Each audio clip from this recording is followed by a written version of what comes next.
মানুহৰ প্ৰতি তেওঁৰ যিটো ভূপেন হাজৰিকাৰ দায়বদ্ধতা আছিল সেই সন্দৰ্ভত আহিছে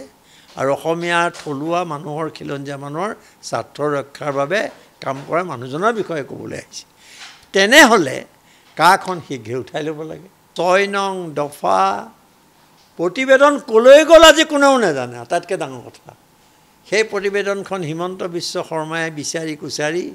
ধূলি চুলি পৰিছে যদি তাত আঁতৰাই নৰেন্দ্ৰ মোদী হাতত অৰ্পণ কৰিব লাগে আৰু ক'ব লাগে যে এইখন প্ৰতিবেদন আছিলে এনেকুৱা কথা আছিলে 3 নম্বৰ যে জনজাতিকৰণৰ 6 জনগোষ্ঠীৰ জনজাতিকৰণৰ সন্দৰ্ভত যিটো তেওঁলোকৰ প্ৰতিশ্ৰুতি আছিল সেই প্ৰতিশ্ৰুতি পূৰণ কৰিব লাগে মোৰ কথা হ'ল যে ডক্টৰ ভূপেন হাজৰিকাই আজীৱন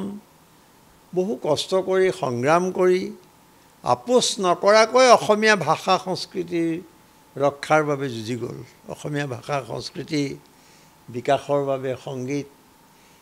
বহুত কাম কৰি গ'ল আৰু থলুৱা মানুহে